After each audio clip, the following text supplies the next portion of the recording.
Hey y'all, my name's Jen. I'm a health and life coach on a mission to empower women, and this season I call the messy middle. We believe it's never too late to dream your wildest dreams and to build lives freed from the shoulds and have-tos. Here, we talk to ourselves like we do our girlfriends and our sisters and daughters. I will share stories and resources with lots of encouragement and a little bit of tough love to drive you toward action. In this podcast, we talk about everything: career, relationships, motherhood, and health. So grab your sneakers and let's go, because she's wild and freed. Welcome to another episode of She's Wild and Freed. I'm your host, Jen, and I am so excited you decided to press play on today's episode.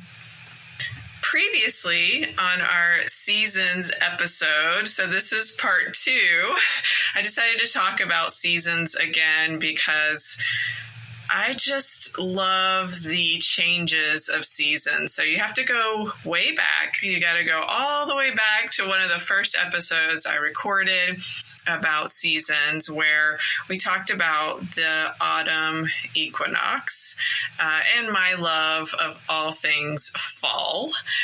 And now we're moving through the summer season, and I thought it would be fun to do another episode and dive into the energies and the experiences I am having during this change as it relates to astrology.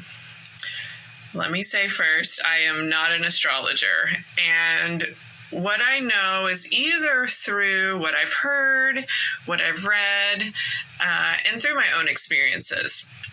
So please know this podcast is to share resources and tips so that you can explore what works for you or what lights you up, something that maybe just sparks some interest, so that you can then take it into your life and just follow that intuitive hit you're feeling.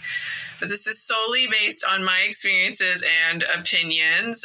Again, I'm not an astrologer. I haven't studied the language. But for those of you who don't know, we are finishing up Cancer season. And actually, when this podcast episode airs, we're actually already into the new season on the zodiac wheel, which is Leo season.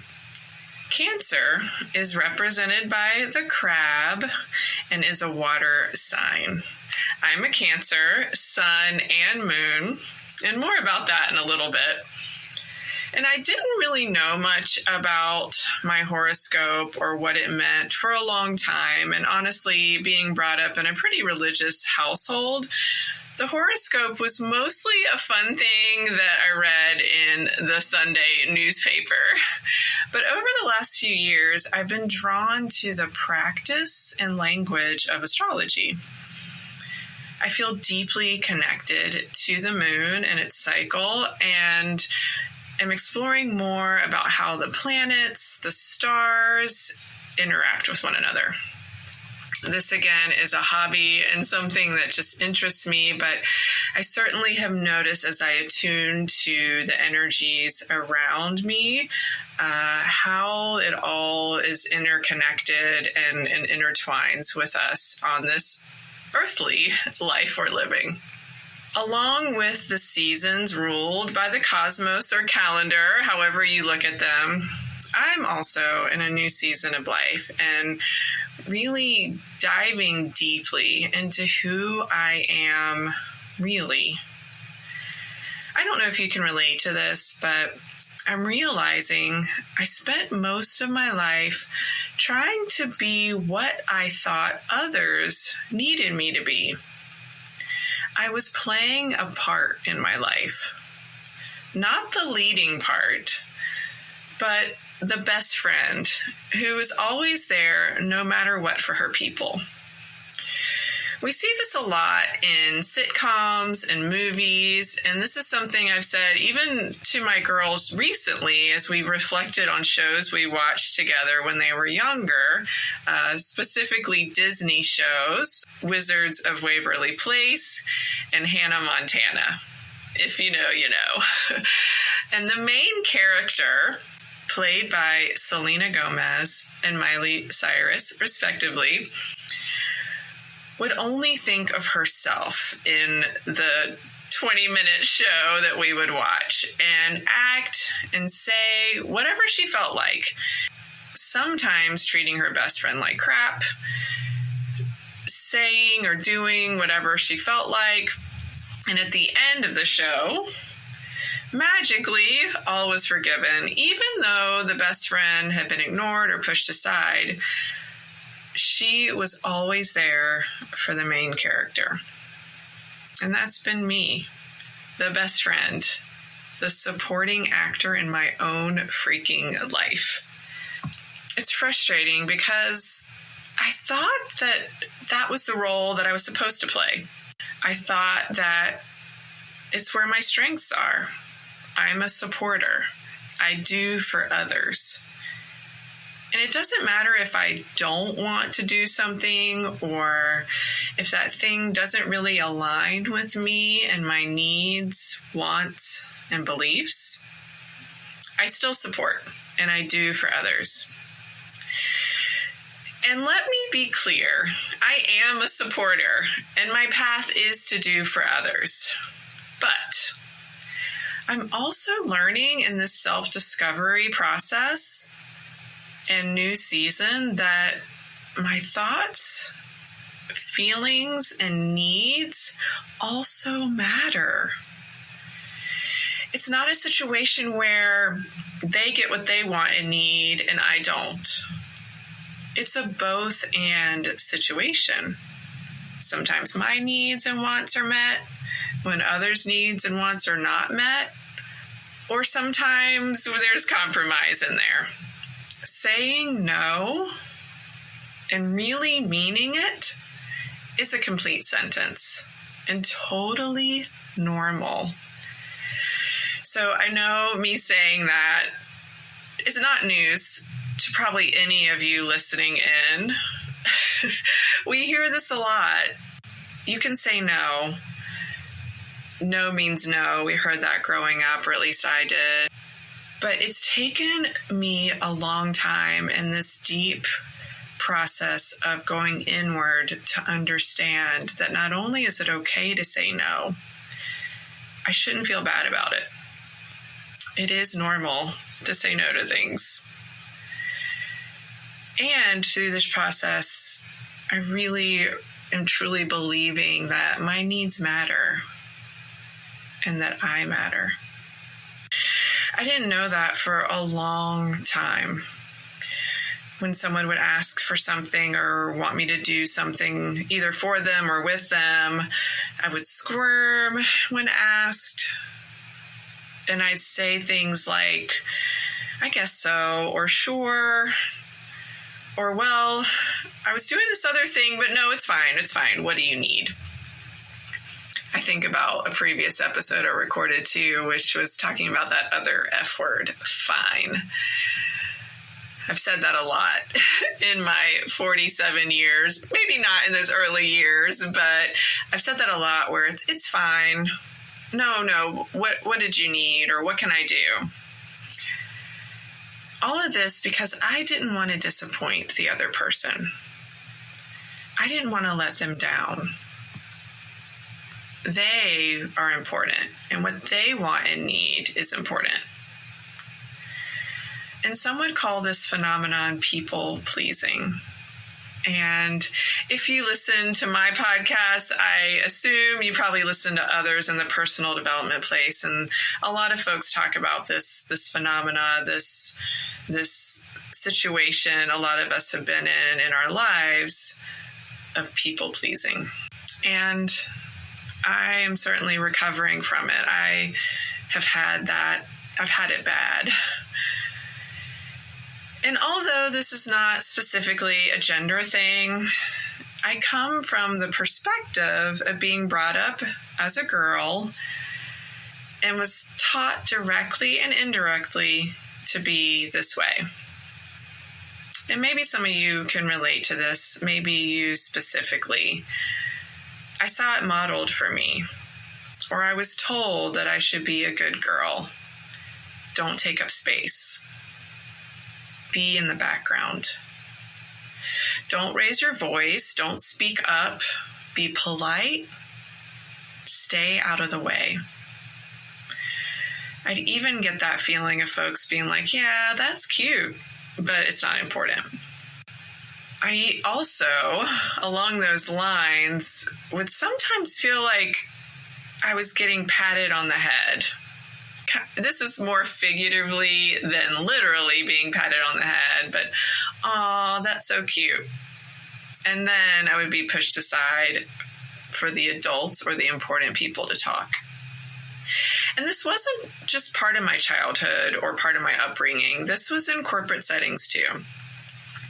Sometimes I wondered why I was even in a meeting, because my comments or questions were either ignored or brushed aside or passed over as not important or not an integral part of what we were discussing.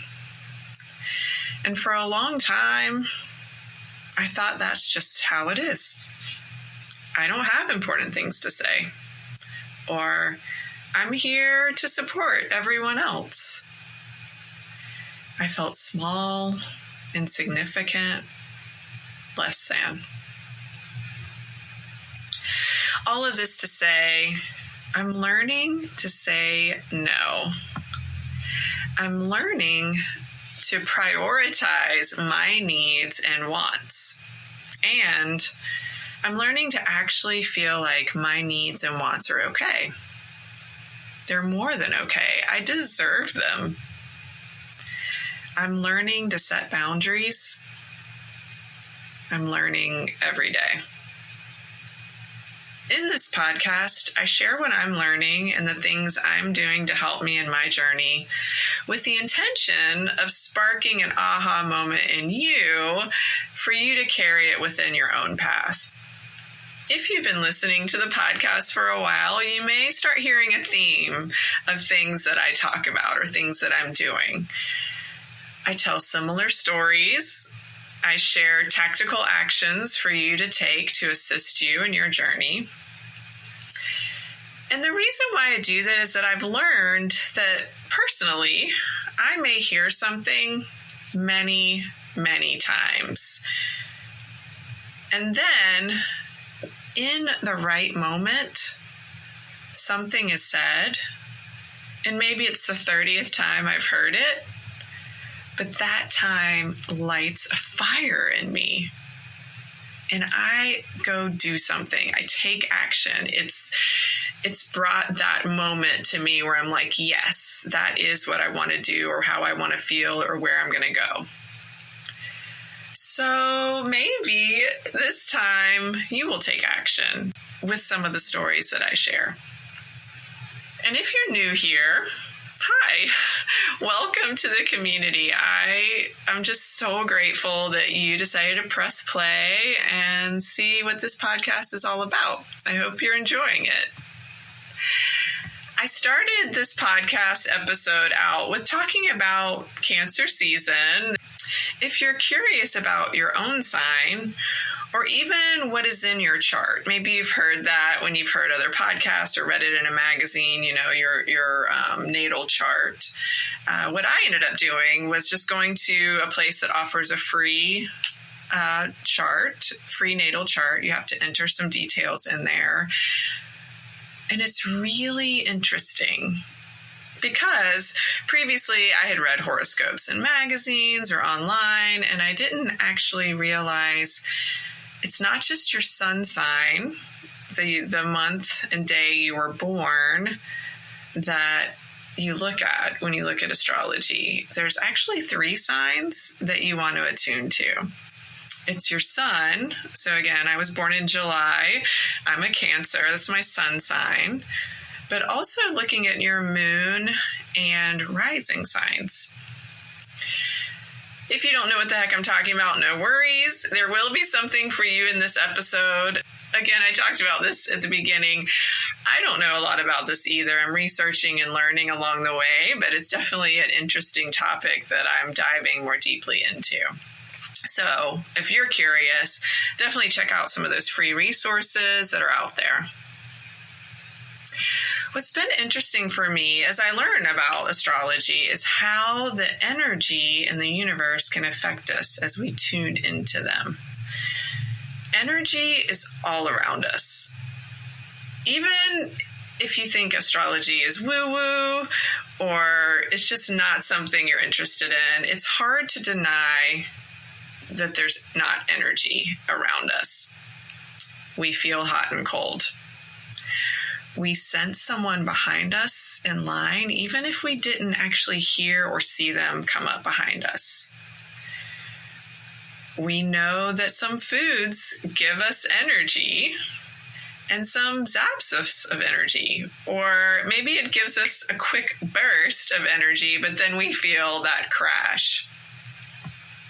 And here's another example. I think many of you can relate to this. We have a person or people in our lives that can come into a room and immediately the energy comes up. We find ourselves smiling or even sitting taller or feeling more confident around them. All of that just because of their presence, what they bring with them. And then we can think about the opposite. A person or a group of people who, when we're around them, the mood is lower. We feel anxious or down around them. We've all experienced that. And these are all examples of energy.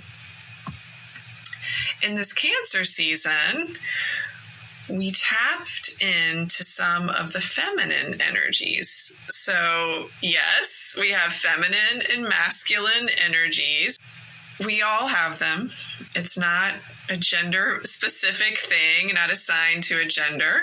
And we have various levels of the feminine and masculine within us. Cancer also represents home and family. Cancers are intuitive and sentimental, emotional and sensitive.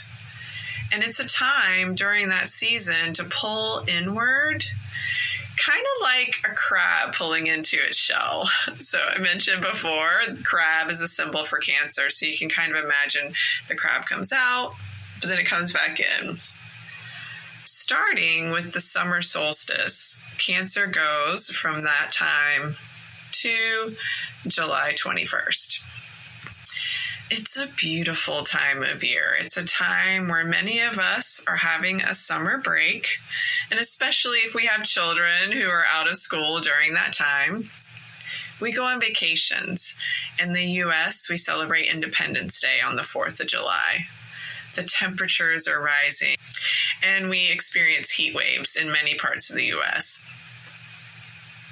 I've always enjoyed summer, not just because my birthday is in this time, but I love the heat of the sun on my skin and the nights where crickets and fireflies emerge. And spending time either in the mountains or the beach. It's just a magical time for me. This Cancer season with the podcast, I started off with a summer solstice meditation. And if you haven't had a chance to listen to that episode, go back and listen when you have a chance. For me, meditation and sitting quietly with myself can be a challenge. My parents even said as a kid, I could not sit still. I feel like I always need to be moving. And if you feel that way about meditation or you can't sit for too long, try walking. I have done this a few times at night, and I freaking love it. My steps provide a rhythm that allows me to think, feel, and breathe while being guided through the meditation. In that meditation, I invited you to remember a childhood memory that represents summer to you. You have the opportunity to feel that childlike joy while connecting with your child self. It's really cool. The next episode was all about what you can add to your life to enhance your well-being and health. We talked about ways you can nourish your mind and body by simply adding things into your routine. Then I shared my journey in this season as I am grieving. This was a tough episode to write and record, and I hope some of you felt seen with that message. Grief is definitely a bumpy, windy road with steep inclines, sometimes a flat runway, or sometimes even steeper declines. It's normal and natural to feel like you're in all of it all at once, or to feel pretty damn good as you move through this process. And then finally, we celebrated my birthday week and really celebrating you. So fun. Birthdays are the best. And I want to thank you all for your messages that you sent through Facebook. That was so sweet and meant so much to me. These episodes of the podcast represent the complexity of the human experience, the ups, the downs, the need to slow down, and also experience great joy and just have some fun. So I invite you, if you haven't listened already, please go back and listen to some of those episodes that have been going on this summer. Again, it gives you a great taste of the human experience. As I travel this path, I've really been tapping into my intuition and listening to her. Listening to that whisper that says, I can stay in today and cook and nourish that side of me and my family. That ping that says I should skip the energy drink today. I don't need it. That nudge that gets me out of bed to work out. And for those of you who know me or have listened to some of the podcasts, I struggle to get out of bed in the morning. Or that feeling that I should check in with a friend or family member. All of those messages in my past were either ignored, laughed at, pushed down, or pushed aside. And it really goes back to playing that part, trying to be what I thought others needed me to be, and not listening to my inner knowing. I wasn't in alignment. Listening to my intuition, trusting myself, has been a part of this journey of allowing feelings and intuitive messages to come through. Now, Leo season starts on July 22nd of 2024. Leo is represented by the lion and reflects confidence, pride, and leading with an open heart. It's also a fire sign and is ruled by the sun. So we're shifting. We're shifting out of the Cancer season, which is a water sign, which is a little more fluid and flowy, into a fire sign of Leo. Time to make an impact. Get that project or goal to the finish line and show what you're made of. Leo leads with his heart. He is bold and brave and not afraid of showing up and showing out in creative endeavors. Does that spark something in you? Has there been something on your heart that you've wanted to do or try or finish, and you've either felt stuck or slowed down or just felt like you couldn't do it? This is the time. This is the season to take a look at it. Really open your heart up to being successful in that thing. This is a super fun and fiery time, and I'm really excited about embracing the aspects of the Leo season while continuing to nurture my feminine side. Things are gonna get interesting. If you have made it this far, thank you for sticking with me. I hope you got an interesting tidbit or two about the astrological energies. I am learning, and again, definitely not an astrologer. So if you want to learn more or dig more into your sun, moon, and rising signs, you can definitely find resources online, in other podcasts, or in your local community. In this season, I encourage you to lead with your heart. Express yourself authentically and enjoy whatever feels right to you as you navigate this wild and freed life. Talk to you soon. Thank you so much for spending time with me. I hope you feel free to take action toward building the life of your dreams. If something in this episode resonated with you, I would so appreciate it if you would text it to a girlfriend so she can hear the message as well. Until next time, stay wild.